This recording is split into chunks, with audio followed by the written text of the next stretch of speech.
এটা আমার চাচাতো ভাই, গ্রাম থেকে এসেছে। যদি আপনি কোনো কাজের ব্যবস্থা করে দিতেন। হ্যাঁ ইতি, কাজ তো আছে, 10,000 টাকা স্যালারি আর থাকা খাওয়া ফ্রি। আপনাকে অনেক ধন্যবাদ স্যার। যাও ইতি, তুমি ওকে কাজটা বুঝিয়ে দাও।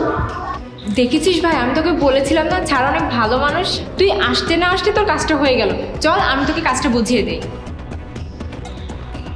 এই দেখ ভাই, টেবিল পরিষ্কার করতে হবে আর রান্নাঘর সামলাতে হবে, এইটুকুই কাজ। পারবি তো সামলাতে?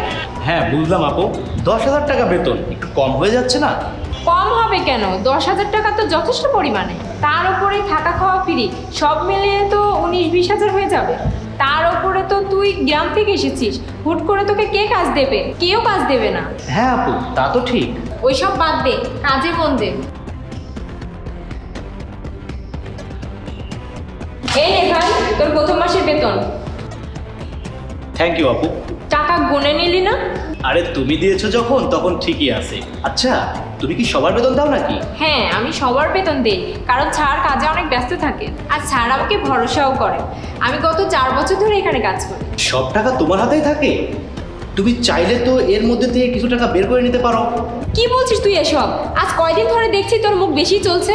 আরে না না আপু, আমি এমনিতেই বললাম, কিছু মনে করো না। তাহলে ঠিক আছে, মনে রাখিস আমি তোকে কাজে যখন ঢোকাতে পেরেছি বেরও করে দিতে পারবো। এখন মন দিয়ে কাজ কর। তুমি ঠিক কথা বলছো তো?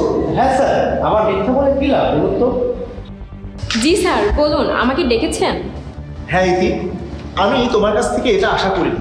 তুমি তোমার নিজের আপন চাচাতো ভাইকে এখানে কাজে ঢুকিয়েছো, তাও আবার তার কাছ থেকে কমিশন নিচ্ছ।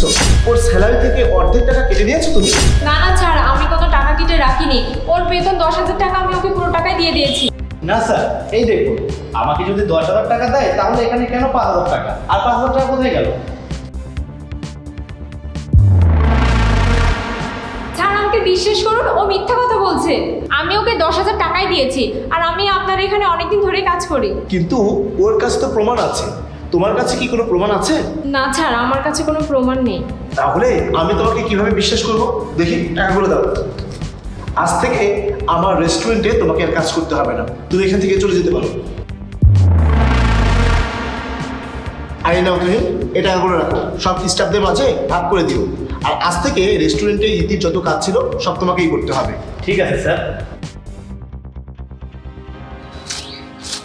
দেখো ইতি, আই এম সো সরি, আমি তোমাকে সবার সামনে রেস্টুরেন্ট থেকে অপমান করে বের করে দিয়েছি। মানে স্যার, আমি ঠিক বুঝলাম না। ধরো, একটা রাজার কাজ হচ্ছে তার প্রজাদের দেখাশোনা করা, আর বিচার আচারের প্রয়োজন হলে বিচার করে দেওয়া। তো একজন মালিক হিসেবে আমারও তো উচিত ছিল তোমাদের সমস্যাটার সঠিক বিচার করা। আর আমি জানি তুমি এমন কাজ করোনি, কিন্তু ওর কাছে প্রমাণ ছিল আর তোমার কাছে কোনো প্রমাণ ছিল না। তাই সবার সামনে আমি ওর পক্ষ নিয়ে কথা বলেছি। তখন যদি আমি তোমার পক্ষ নিয়ে কথা বলতাম তাহলে সবাই বলতো তুমি একটা মেয়ে, তাই আমি তোমার পক্ষ নিয়ে কথা বলেছি, তোমাকে সাপোর্ট করেছি। সবাই আমাকে ভুল ভাবতো, আর সেই জন্যই আমি তখন তোমাকে ওখান থেকে বের করে দিয়েছি। আর আমি তোমাকে কাজ থেকে বের করে দেইনি। তুমি তো জানোই আমার আরো অনেকগুলো রেস্টুরেন্ট আছে। তুমি এখন থেকে আমার অন্য একটা রেস্টুরেন্টে কাজ করবে। কিন্তু আপনি তো জানেন যে আমার ভাই মিথ্যা কথা বলেছে, ও দোষ করেছে, তারপর আপনি ওকে কাজে রাখলেন। আমি জানি তোমার ভাই একজন বেঈমান, আর বেঈমানরা কখনোই বেঈমানি না করে বসে থাকে না। স্যার, আমি ভাবতেই পারছি না, আমার চাচাতো ভাই আমি গ্রাম থেকে নিয়ে এসে শহরে আমি চাকরি দিলাম। ও তো গ্রামে চাকরি পাচ্ছিল না, আর সেই কিনা আমার চাকরি কেড়ে নেওয়ার জন্য মিথ্যা কথা বললো। হ্যাঁ ইতি, দুনিয়াটা এরকমই, কাছের মানুষটাই আমাদের সবচেয়ে বেশি ক্ষতি করে। ঠিক আছে ইতি, তুমি এখন আমার সাথে চলো, আমার অন্য একটা রেস্টুরেন্টে তোমাকে রেখে আসি। কাল থেকে তুমি ওখানেই কাজ করবে। ঠিক আছে স্যার, চলো।